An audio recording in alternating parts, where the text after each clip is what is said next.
welcome back to the review, and where we're going to talk about the card types in 7th C.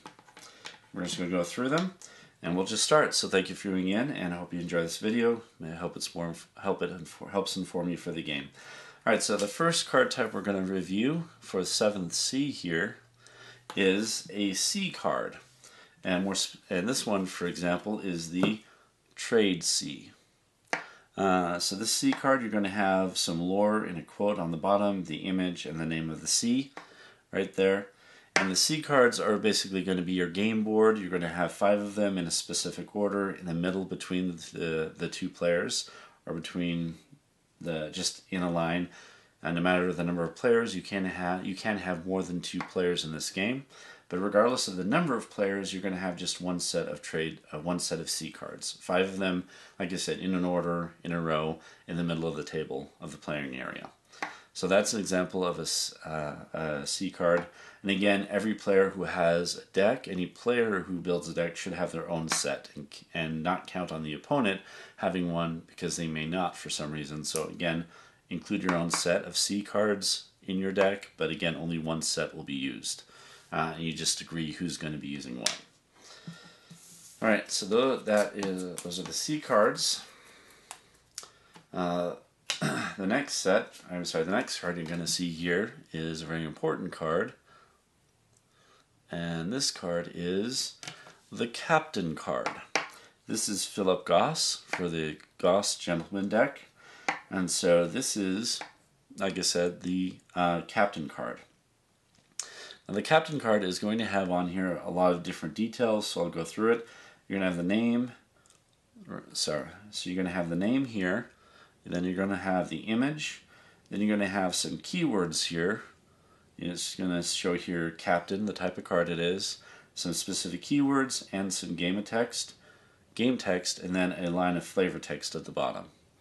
And then you're also going to have, upper left hand, you're going to have, first of all, a wealth number, which is 9, and then you're going to have right below that a faction icon, which here is the Goss Gentleman icon. So he is captain of within the Goss Gentleman faction.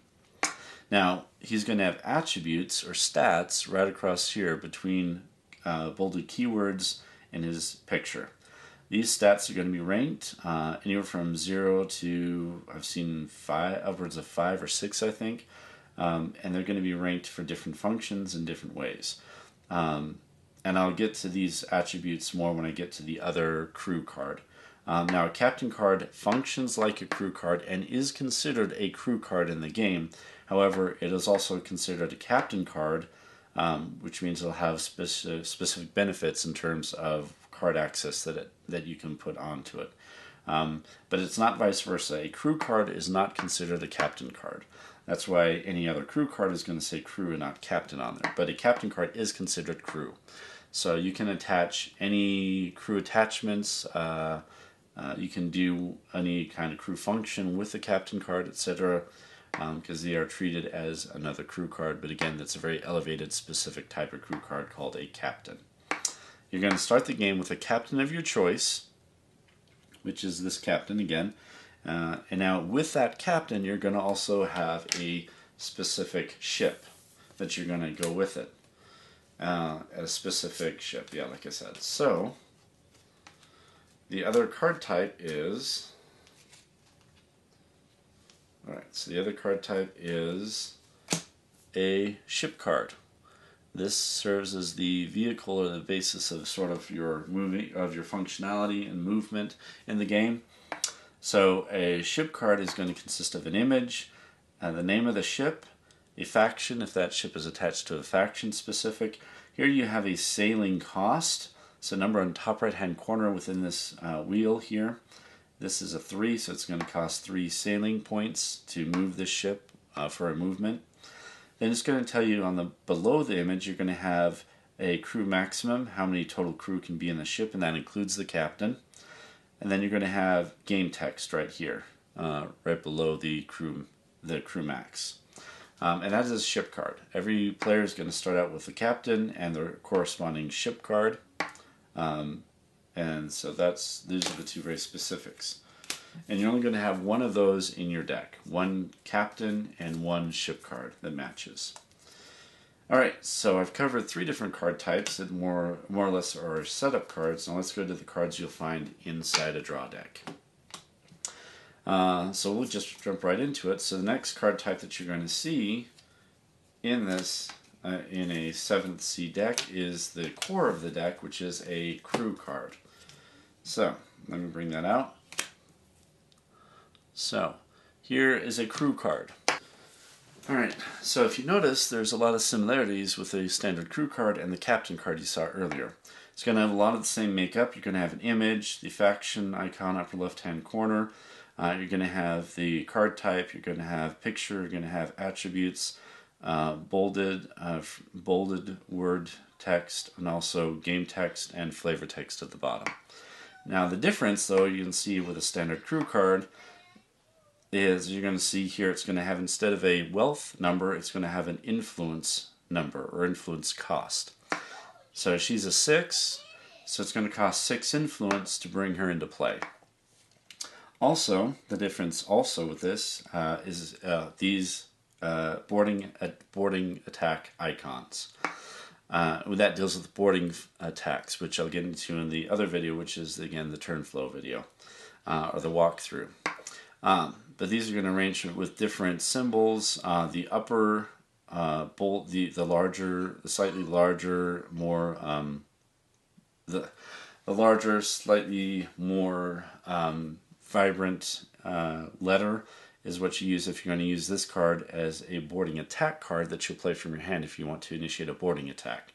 The bottom 2 are what this card can be used to defend against if you're going to play this as a defense against an opposing boarding attack card.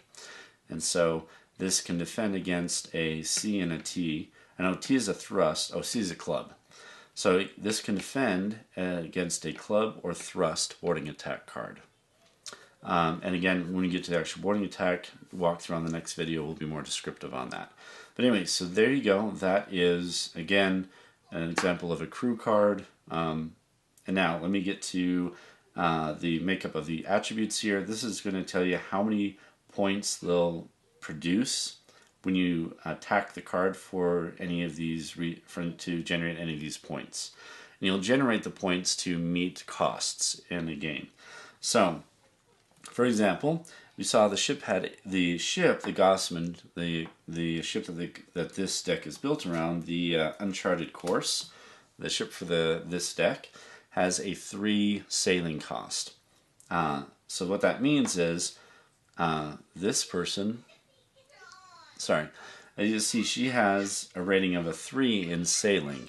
So what that means is that she can tap them, and you can tack her to go ahead and generate 3 sailing points, which you can then use to pay for the sailing cost of the ship.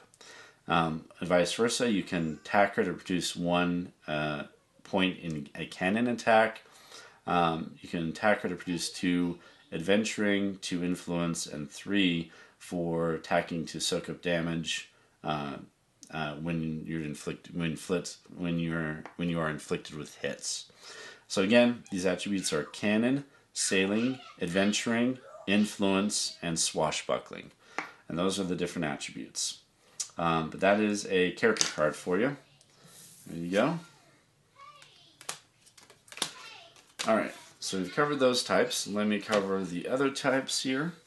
The next card type that you'll, in the 7th C game, is what we call action cards. And so here's an example of an action card. Alright, so here's an action card. You're going to have a title, an image, the name of the card type, so again, action, and you're going to have game text here, a flavor quote, and then of course these boarding attack icons as well, right down here. So, now this game has action. If a card says, this has the card type, I'm sorry. Now some actions on crew or action cards can be reacts. And it'll be bolded with that if it's a react. So in this case, this action card you can play actually as a react to something that happens. And some reacts can be played during your opponent's turn depending on the react. But this is a react that you'd play, exactly, this is actually one you'd play during your opponent's turn.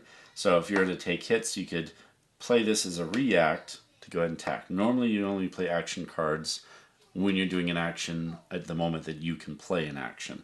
But again, reacts are different. Those can be played at any time, appropriate to the reaction description.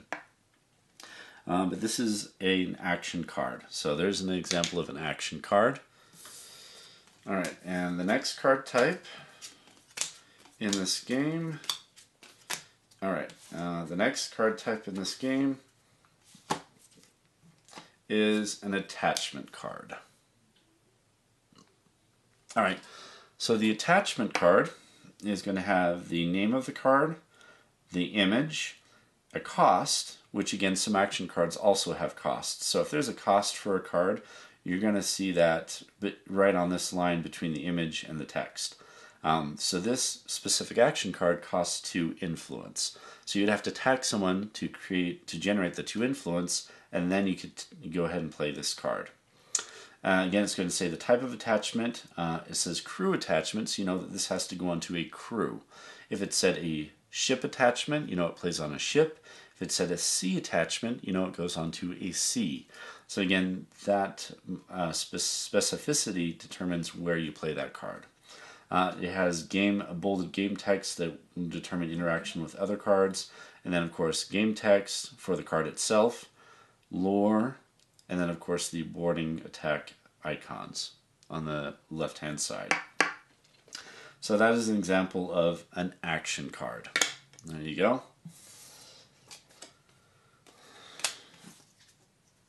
Okay, and actually I'm sorry, let me bring that back. There's one other thing I need to specify about an action card. Sorry, about action cards or even attachments, I'm sorry. Now some cards will have next to this yellow number another icon and a number in red. If that's the case, that means that your opponent can actually attack and generate whatever the red type is and that amount to counter the card that you just played. So a lot of these, there are some cards with that built-in function in this game. So you have to be aware of that. When you're building your deck, you have to be aware that if a card has a red attribute type and a number, that means that your opponent, when you try to play that card, after you've paid the cost to play it, your opponent can react by, again, attacking to generate that red type and value to negate the card you just played. So you have to keep that in mind. Keep that in mind when you're building your deck. Sorry. All right, and then the last card type I'm going to show you, because I don't have any of the... there's one other card type which I'll mention when I'm done with this. So the next card type I'm going to show you is right here. Alright, and the next card type in 7th C is an adventure card. Alright.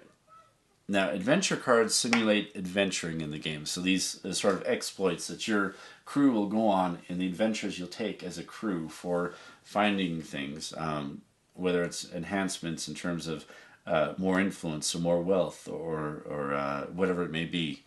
So this is an example of an adventure card. Again, the name of the card, the image, the type of card, and then, of course, as the other cards, you got the boarding attack icons on the left-hand side. Now, this also, if this adventure will give somebody a boost to an attribute, it'll also have that on the upper right-hand corner. So you'll say, in this case, this adventure will give someone +3 cannon. So you have the cannon icon and a +3 on the upper right-hand corner. Now, also on adventure cards, this is going to in bold tell you how many C's away that you have to play this on to play that card. So you never play an adventure card in the same C that your ship's at when you play that card as an action. This is going to be played so many C's away. Usually it's 1 C away, 1 or 2 C's away. The really rare items can be upwards of 3 C's away. But as an action, you'll play this card on a C, however many C's away from where your current ship's position is when you play this card.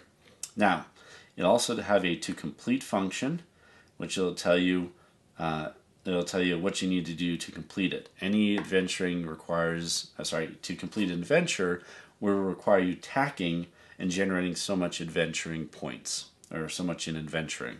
And this will tell you. So it says you tack 3 adventuring to complete this adventure.